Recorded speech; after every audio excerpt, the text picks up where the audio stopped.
everyone, and welcome back. It's Richard Littauer. I hope you know that. And I'm here at FOSS Backstage with Paul Berschick. And Paul Berschick is a little-known figure. He's come to a few of these things, but he's here this year and last year, and a few more, I think, as the organizer. So, Paul, it's great to have you. Thank you so much for agreeing to come on your podcast. Yeah, thanks for having me. It's excellent. And what do you want to talk about?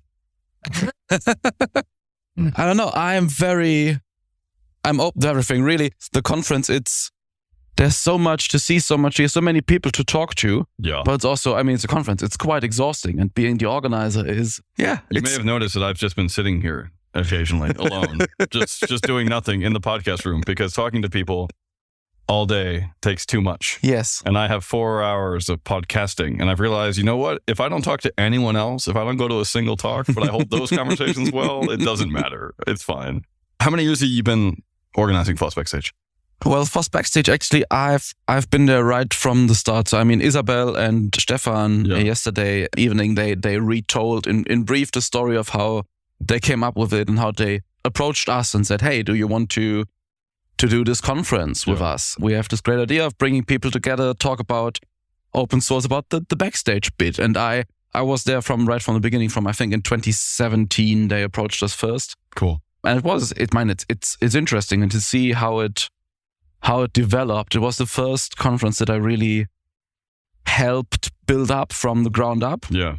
And then remembering how we sat there and thinking, okay, what could be the title of this event? And having a long document and brainstorming ideas and all kinds of ridiculous names. Yeah, and all of that. And now seeing it working, finally being as great as we'd imagine it. Cool. That's really, really nice. Has it grown in numbers through the years? It has. So we had it grew. The beginning was like a jump. We jumped up to a bit more than we have here, actually, because we co-located it with an Apache Roadshow. Yeah. So it's hard to differentiate who came for what. Yeah. But that helped us. But then that made us, it was a good event, but it made us like the community track for the Apache Software Foundation. Yeah. Which was good, which was a good start. But then we said, okay, let's broaden this. Let's not be only in that niche. And then we grew it, and we started to grow it nicely. Then the pandemic happened. But then actually, I think I said this the last time we talked, that helped us. In a weird way, the pandemic helped us to refocus and to reach more people, because all the online thing, suddenly it didn't matter. People didn't have to travel necessarily to be here. And good example, not least you are a good example. Last year you were here, kind of. Yeah, I did all the podcasts. I did them remotely, right? I was still at home. Yeah. I was less jet lagged, that's for sure. But cool. How many people are here this year? It's 150 people roughly on site. It's amazing. And I haven't checked the numbers yet, but it should be around 70 maybe online. Schwarz is your company, right? More or less, yeah. Conference organizing company. So you help run these things, but you're also invested in open source in general. You're interested in moving. You're not here just because it's a conference. You're here because you like the topic. Is that correct? Exactly, yeah. Cool. Early on we specialized in open source because it's a topic we all love. It's a field we love working in. For many years, I'm actually starting in school. I was interested in the concept of open source, and I watched this, and I used different kinds of free software, not only because it was like free, but because I wanted to. And from that, I came to Berlin. I studied, and then came into contact with events, and it so happened that I could really go into open source, and now we are companies specializing in conferences for and with open source communities. Cool, amazing. How many conferences do you run a year? So I would say we have two main ones that we do, which is FOSS Backstage and Berlin Buzzwords. Yeah. And then there are a few that we do with other people together. So there are some focused on a search, then for some German companies doing work in the field. But we're actually working on at least one, maybe two conferences. So ideally, we would have one each quarter to keep to keep us busy, basically, around the year. Cool. What advice would you give to communities or even people interested in setting up conferences for open source? I think the important bit is talk to people a lot and find out what people want to hear at conferences, who they want to meet, and try to connect them, because the bit of the actual work we do is like, yes, book the venue and the recording and so on and so on and so on. There are a lot of details in that, but I don't think that's the important bit. The important bit is to talk to many people, to maybe go to a meetup, find out what people in your area want to do, what is missing, and find that out. And yeah, then you will find, especially in open source, you will find people who really want to help you, who are interested and invested in the topic. And I found all of the people we interact with really to be very nice and helpful. And that is what also made FOSS Backstage in the end. Cool. Do you have any favorite talks? Do you have any favorite children? It's so hard. I've been running around and I've not seen I've only been to two talks, so I'm right there with you. So it's okay if you don't have one. No, I think I will definitely rewatch our opening keynote. Yeah, that was interesting. About the city of Munich, because I think it's an interesting topic. What was her name again? Laura Donheim. Yeah. And yeah, I think that is interesting how they, especially Munich, with their past of the kind of failed Linux project that they had, how they reapproach it now to bring the administration to open source, to use it and to contribute back and so on. And I think they have some good ideas, not least the open source sabbatical idea that they are. But yeah, that is something I will definitely watch back. I only had like half a year. I've been in the same room, but I was busy. So that's definitely one. Again, our keynote today by Claire, I think, was very good on our lizard brains. Yep. So that is one to watch back. But no, there's so much. I have to rewatch everything. So, as someone who's trying to keep an ear to this space to grow open source, what have you noticed over the past 5 years that's changed in how you think about the FOSS Backstage lineup? I think our first edition, it was people who were there I think most of them called themselves community managers in some way. Yeah. And were more techie maybe than the ones that maybe here now.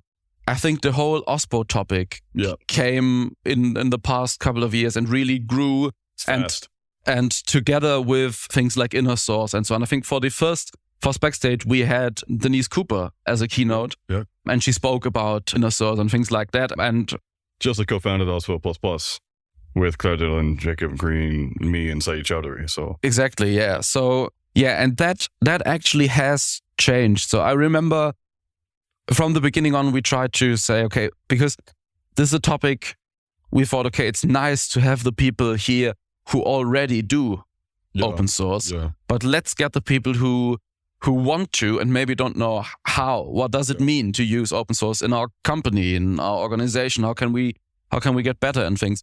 And so we talk to all kinds of people, especially from big German companies like automotive companies and so on and so on. And for the first 2 years of doing this, the responses mostly were, we're doing something here. Yeah. But now you have people like Wolfgang, who's just now we have Wolfgang, who, for example, who really at Mercedes has like an OSPO, and he made that happen. But I think for the first 2 years, the responses were all like, oh, well, there is something that we do, but we can't talk about. We're not allowed to talk about. We're not sure if we want to talk about. And now they are here and they talk about it. So what's coming next? Good question. I think a big topic will be like cities, public administration. Municipalities, yeah. That is something that is a big. You see this now popping up all over, even the news. Yeah, we hear this in Germany. Jan earlier, Jan is working on Foundation for Public Code, so he works with municipalities. Claire Dillon's worked with municipalities. I coordinated the session with her last year at the city of Paris for Lutece. Yeah. Munich, obviously here. So it does seem to be a thing. I'm surprised we don't have a really catchy acronym for like civic OSPOs yet. COSPOs or MOSPOs or something. Yeah, but we will need one, because I think that's an area of growth, if you like. Yeah, not just cities too, but states and Bundes and whatever you call Bundesländer, whatever you have. Yeah. Cool. Interesting. I ran out, Paul. I ran out. It happens. I'm very jet lagged. I'm really grateful that you are here. When you aren't organizing, do you ever write up your thoughts on the state of open source? Do you have a blog that you talk about these things? And no, not really, actually. Because you're basically like, you're a face, but you're voiceless here. You don't give a huge talk, right? That's true. I think most of the time we are more in the background, really. Yeah, unless we force ourselves forward by saying, well, actually, I did this one. Yeah, it doesn't really happen. So how do you feel about that? Do you think that you're well suited for that role? I think I'm personally, there's some kind of personal development that I can watch in my person, because I think, let's say 5-6 years ago, I definitely wouldn't have gone up on a stage and say, hello, welcome to our conference. I would, I did not like doing that. And now it's fine. I can do it. And I would definitely have said in a very kind and friendly way, no, I'm not coming on your podcast. I'm very busy. But now I'm like, okay, yeah, well, why not? It doesn't come too easy. I don't have my own podcast. I don't love the stage, let's say, but I can deal with it. And I see that I like this growth. So when we talk about community managers, when we talk about OSPO heads, they don't do the work. The developers do the work. They're also in the background, or ought to be in some ways. Maybe not here. This is a community of peers, right? So this is a community of practice. We're all working on it together. But a lot of the role of being someone who is a policymaker or being someone who is a manager or facilitator is to sort of move yourself back and let other people shine. Yeah. You just said that you've been able to level up to the point where you can do that more effectively. Mm-hmm. Do you have any tips for people who are interested in joining this space for how to effectively get over stage fright and start letting other people lead the way? It is, I think, what I'm trying to think what helped me. And I think it's weird, but it's I think a lot of it is just imposter syndrome. Because a lot of the time I thought, I do those event things. And I talk to all those people and I listen to those talks and I read things about it and so on. But I'm not an expert. By no means am I an expert in anything. I'm a generalist and so on, which is true in parts, of course. But then again, many people are, and they still go up on a stage and have a voice and should have a voice, I guess. So it's hard, but getting over this imposter syndrome and sometimes just doing it. Yeah. And as I said, in the open source space especially, I found people to be very generous. And even if my first appearances on a stage were not great, not perfect, people still were kind to me. And I think that is getting a positive feedback from that. So don't just be kind to yourself, be kind to others. Yes. Basically. Yeah. Cool. Always a good thing. I think what fuels imposter syndrome in these spaces is kind of the hedgehog and fox syndrome, right? So foxes know one thing really well, but not a whole lot about everything else, whereas hedgehogs know a lot of things, but not one thing really well. And I feel like working in open source, I'm often like, I'm not the world's best P2P developer. But then again, by knowing a lot about different things, I'm able to facilitate those conversations easier. And so you always have imposter syndrome in open source, especially if you're a facilitator, which is just really tough. Does that resonate with you? Definitely. Okay. Definitely. Yeah. Cool. I'm always looking for new metaphors to try to figure out how to understand the difficulties that we have and how to overcome them. Listeners, if you have any thoughts on FOSS Backstage, you can send them to Paul. Where can they send them? And there are many ways to reach me. One of the easier ones is paul@foss-backstage.de. Cool.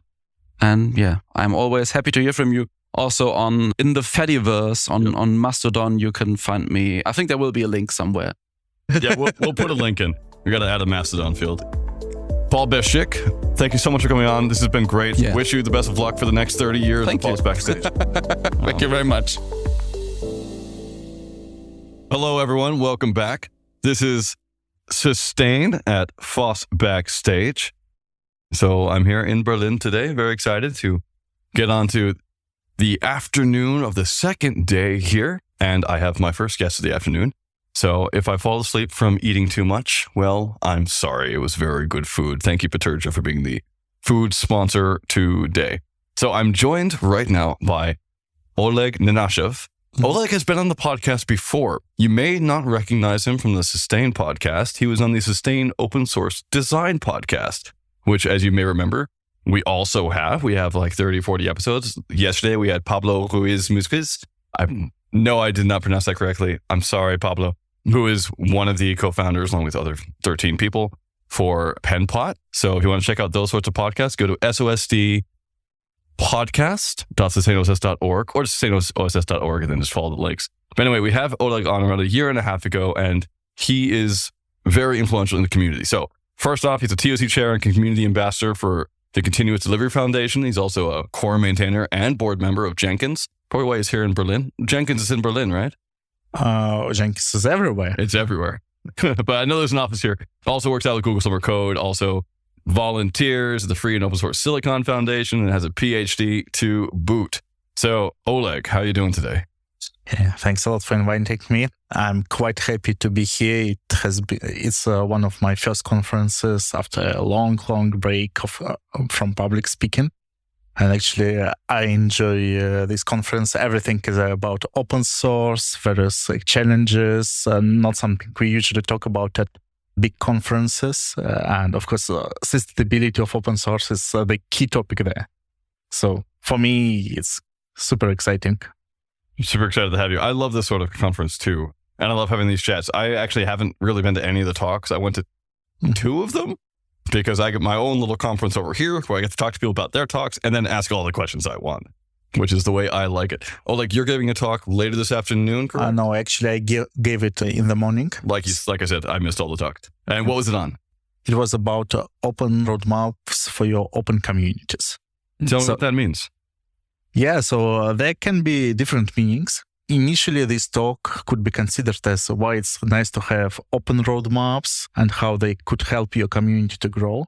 Yep. But today, I was giving this talk from a different perspective.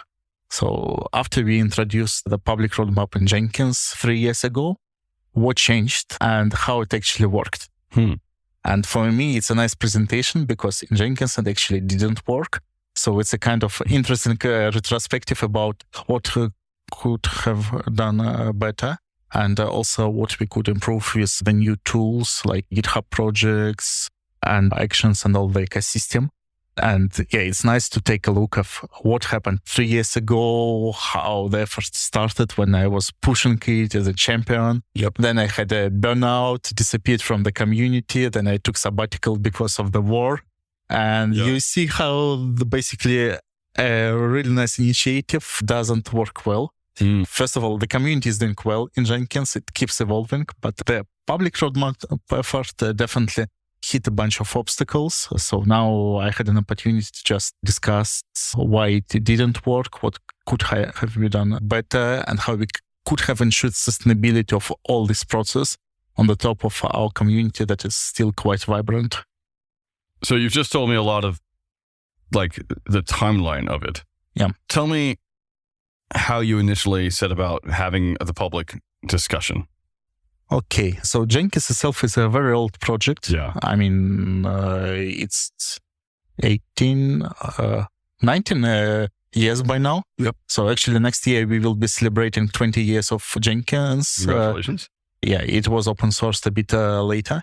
Yep. And as you can imagine, for a project of that age, there is a lot of things that happened in the project. But Jenkins has always been a kind of community driven. It was driven sometimes by a small group of people, sometimes by a larger group of people, but largely it was vendor independent. Okay. And for us, it has always been a kind of key principle that everyone can participate, that everyone is welcome to participate. And basically the project has followed the principle of meritocracy. So if you contribute more, you have more influence. And at the same time, if you become a maintainer of a component, and Jenkins has more than 2,500 components by now. It includes Jenkins core, plugins, various libraries, developer tools. Yeah. And in each component, you as a maintainer kind of warlord who defines basically everything on their own. Yeah, sometimes up to the culture level. So we have a kind of we have a code of conduct. We have a lot of community guidelines and onboarding processes, but in each component, everyone is independent. Yeah. It has been kind of chaotic at scale, but at the same time, it was working pretty well. Yeah, okay. The problem is that we got into many issues with transparency of the project. So it wasn't clear where the project is going because in practice it was going in many directions at the same time, depending on the contributor interests. For those who don't know, Jenkins, by the way, is a continuous integration type thing, right? Not really. It's automation server. So you can use Jenkins for continuous integration and continuous delivery. Got it. And it got a lot of popularity as continuous integration tool. It still dominates on the market. Maybe around 60% of CI/CD in the world is done with Jenkins, even now. A lot of that using GitHub's workflows where it just automatically takes every PR and does it, right? But also in proprietary systems or production systems? Yeah, well, you can use Jenkins basically everywhere. Again, it's an automation project, and this is why I started working with Jenkins, because I came from hardware space. Got it, okay. So for me, I didn't need Jenkins to build my software during my first 3 years with Hudson, actually. Yeah. So it was a completely different story. Yeah. And going back to Jenkins as a project. So transparency was really low. The project was evolving in all directions at once and basically going nowhere at the same time. From the perception of many people. Sometimes there were concerns about vendor lock-in, which are also valid. Yeah. It was difficult to coordinate their efforts and rally the community behind particular initiatives. Yeah. And at the same time, it may sound odd, but there were many potential contributors who were looking for something to do, but were unable to find the things where they could contribute. So to address these issues, at some point we decided that we should actually start consolidating the community. Got it. We introduced various working groups, special interest groups. We introduced formal enhancement process, largely based on the Python's process, Python enhancement proposal. And afterwards, the next step for us was public roadmap. Got it. Because we thought, and actually it's a case, that if you have public roadmap, then all stakeholders can see where the project is going. Yeah. It could be not just Jenkins or any other project users. For them, it's actually quite beneficial to understand what's coming up next. But also it's various adopters and vendors who build their solutions on the top of your project. Yeah. And last but not least, contributors who can also see where the project wants to evolve. Yeah. So at some point, it was beginning of 2020, I proposed that we actually build a public roadmap for Jenkins. Great. Sounds good in theory. Yeah, well, in practice, it's also good. Okay, cool. It's easy to build something, but it's more difficult to sustain something, as we know. Well, all your podcast is about it, and the roadmaps are no exception. Cool. And the roadmaps are basically worse than documentation, because nobody likes to write documentation. Yep. And nobody likes to write structured documentation like specifications or roadmaps. Yeah. So it's even more difficult. So what happened in Jenkins? We introduced this roadmap. We rolled it out. We got special interest groups, working groups, projects to contribute items. The wigs and SIGs. Good. Yeah. We also invested quite a lot in tooling. So at that point, there was no GitHub projects. Well, it was still kind of alpha, not accessible to everyone. Yeah. And it was still yet to become as feature-rich as it is now. So in our case, we created our own roadmap engine, basically as a part of our website, which is driven by a big YAML file called roadmap YAML. So the theory was that everyone can submit a pull request there. And after that, once this pull request is merged, it goes through our CD process and magically appears on our roadmap. In a fancy way, we had an engine for visualization, for categorization, grouping of items. But in theory, this is for the 2,500 different warlords of each component. Well, we have never expected all initiatives to be on the roadmap. Okay, yeah. We expected key initiatives to be there. Yeah. And for smaller ones, you just have documentation, you have it there. Okay. So now I would advertise a different approach, basically hierarchical roadmap. So you have top-level project roadmap, then you have working group roadmap, various component roadmap. And Like an OKR system or something. Yeah, why not? Yeah, okay. Well, I hate the OKR term in this context because I have strong belief that in community, the roadmap should not include commitment on dates or on a factor in delivery at all. So in Jenkins, since all the project is contributor driven, for us, it was a table stake to say that we don't commit on any item. Okay. We present these items, but they happen if there are contributions. And if you're interested in having them happen, you're better to open the link which describes how to participate in this item. Excellent, yeah. And actually, it worked in many cases in terms of features. Cool. So we were able to deliver many features through basically advertising the things in the community by writing onboarding documentation, contributing documentation, by creating a bunch of issues where people could contribute. Cool. So there are a few good examples. For example, dark theme for Jenkins, onboarding materials, also integrations with Kubernetes. All of them happened through this approach. And from this standpoint, the roadmap was quite efficient. It allowed us to attract contributions. End of episode. Cool. No, then what happened?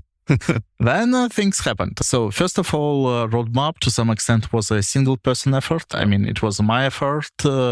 I built it. Yeah, we maintained it for a long time. We made updating the roadmap a part of our governance meeting, even though wasn't really supposed to be like that. Yeah. We expected individual contributors, special interest groups, etc., to contribute items on a regular basis. Yep. And specifically to update the statuses of items on a regular basis.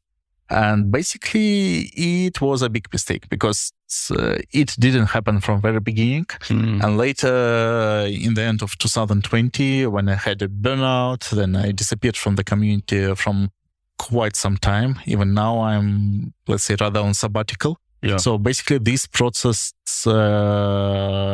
experienced a lot of drawbacks. So basically, the roadmap is still there, but the roadmap is basically severely outdated. And Like it should documentation. Well, the like documentation normally is. Yeah. For documentation, actually, we adopted documentation as code. Cool. So for us, one of our solutions to outdated documentation was to put most of the documentation right inside the repositories. Yeah, that makes sense. Then apply magic to rebuild documentation sites, plugin sites, marketplaces from just repositories. Yep. With the assumption that everyone who submits a pull request to introduce some feature also bothers to write documentation and tutorial. We created that. We set checklists. Obviously, it doesn't happen in 100% cases. Yep. But I would say that with regards to quality of Jenkins documentation, it improved significantly over, let's say, the past decade. Yeah. Since I was actively using Jenkins and not contributing to it. Okay, cool. Good. I'm glad that's not totally out of date then. And I'm glad that you have been spearheading that effort. Yeah. Going back to the PM, the roadmap option, you mentioned that, you burnt out and then went on sabbatical, which I think is a totally legitimate thing to do. It's a lot of effort and that just happens. Humans have to, sometimes just scale down. In my case, I would say that my burnout wasn't related to open source part. Okay. Yeah, there were other reasons, but my ability to participate in open source was a collateral damage. That makes sense. Okay. So given your experience in this process, what would you suggest people do to make their roadmaps for their open source projects more sustainable and less fragile or possible to be broken up by having dependence upon one person? How do you make it? Yeah, so first of all, it's important to make the process as simple as possible and to basically make it close to developers. Yeah. What it means in practice, if you use modern issue trackers, let's say GitHub issues, Jira, GitLab, you can make a roadmap just a part of your issue tracker. Yep. So basically having specific item types or just epics or use GitHub projects to basically visualize the roadmap in a kind of Kanban-ish set of columns. Yeah. Like it happens more and more these days. Yeah. And it provides advantages because your contributors don't have to develop new content.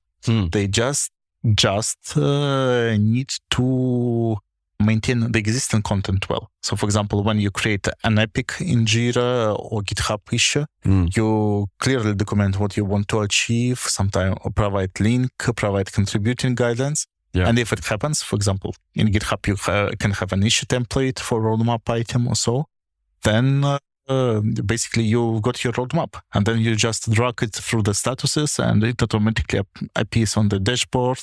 And you can just do scrub, let's say once a month, to ensure that it's more or less up to date.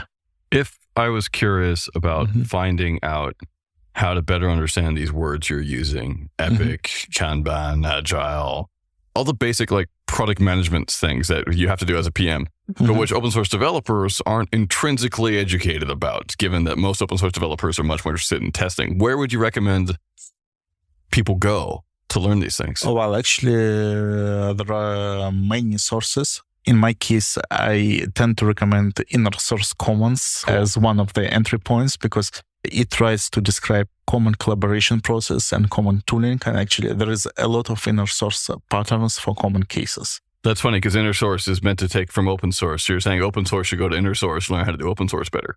I would say it doesn't matter too much, because for me, inner source is adoption of open source culture for any kind of development. Cool. Okay. So if you want to break down silos in your company, if you want to introduce DevOps culture, you naturally adopt a lot of open source practices in your company. Yeah. Whether you call it inner source or not, it doesn't matter too much. And what I'm trying to say that it could be a good source of information on basics. There is also a lot of books describing common development processes, etc. And actually, there is not that much terminology. Okay. So for newcomer developers, you can read a few books and then just hop on the train of open source. Most of the projects use more or less the same approach. Choo-choo, let's go. And if you're happy to not know what is epic in Jira, you're rather the lucky one. But but otherwise, most likely you will know it. Cool. All right. So you mentioned that you're still kind of on sabbatical. Jenkins is obviously still around. Do you have any plans for the future for how to fix the problem of an outmoded roadmap? Well, for Jenkins roadmap, yes, I do have plans. Cool. Actually, what I was presenting today with modern tooling, I definitely recommend going with GitHub projects if you're on GitHub. Yeah. I actually implemented the roadmap in a few other projects. And for example, the Continuous Delivery Foundation, TOC, I'm a member of. It also has a public roadmap implemented with help of GitHub projects. Cool. And I believe that this approach can be much more efficient and it can actually work. It still requires some commitment and some practices from the community side, but I believe that it could be implemented.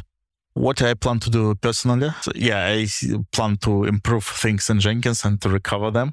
But I am not sure that Jenkins will be my first priority in the coming months or years. Because first of all, I heavily shifted my volunteering to non-open source. Well, some bits are open intelligence, but generally I shifted my focus to volunteering, anti-war efforts. I'm a Russian citizen. I do have strong opinions about the situation. Yeah. And definitely share a lot of responsibility to some extent. And so this became my main focus. In addition, I will be still doing a paid job, which will be definitely about open source. I already know what I would be doing, so see you soon in open source. Yep. But I plan to keep spending some time in communities. I already said today on Twitter that I want to spend more time in the tag contributor strategy of the CNCF. Cool. And definitely sharing some experiences and helping other projects to actually build their roadmaps, to maintain them, and to build communities in general is within my scope of interest. Love that. I know Open Collective has an option where you can send money from your collective to support Ukrainians who need help. We've donated a lot of money that way.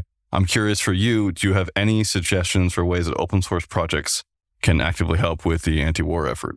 Well, actually, there are many aggregators that even communities and organizations that help to steer open source efforts with regards to even open source software efforts to those who want to help. I can share some links later because I didn't come with them. But That's okay. on GitHub, you can find a lot. In my and we case, can put them on the show links as well, so I'll make sure to have them up online. So as everywhere, there is a lot of projects that need help. And if you're not a software developer, there are also a lot of other areas you can help with, like open data, open intelligence, open maps, etc. Yep. All of that actually can help a lot. And if you're interested also, there is a lot of volunteer communities in every city, helping refugees, helping logistics, humanitarian aid. So if you want to participate, there are plenty of opportunities, including ones in Berlin. So, cool. That's amazing. Okay, great. I asked because I'm not a Russian citizen, so I don't have the same level of responsibility, but I'm an American citizen, which gives me a whole different level of responsibilities. So we're together on that one. But thank you so much for coming on. This is absolutely excellent. I really hope that your talk went well. And I hope that people are able to listen to this and think more about how to more effectively product manage and program manage their open source projects. We had a really good podcast I want to direct people to that was relevant to this with Tracy Hines, who talked a lot about how having a PM is necessary for open source projects. And it's not something that open source projects think about a lot. Yeah, PM is an interesting thing because it can be a project manager, program manager, and product manager. There's way too many, all the things. But, that's okay. That's what, sometimes you wear different hats. Oleg, where can people find you online? On Twitter, assuming that it still works. You never know. Also, LinkedIn, GitHub. I have a Linktree account with all links. If you like photography, I can share a lot of photos from Switzerland too. That's great. But my Instagram account is definitely not open source at all. Mine's entirely birds, so I'm right there with you. Wow, mine is rather landscape photos, but there are some birds too. Excellent. Okay, we're gonna have to check that out. What's your handle? ASCII Dwarf. ASCII the wool? Dwarf. War. I like Dwarf Fortress, so this is how I ended up with this account ID. Excellent. Oleg, thank you so much. It's been a pleasure having you on. Yeah, thank you too, and thanks for inviting me.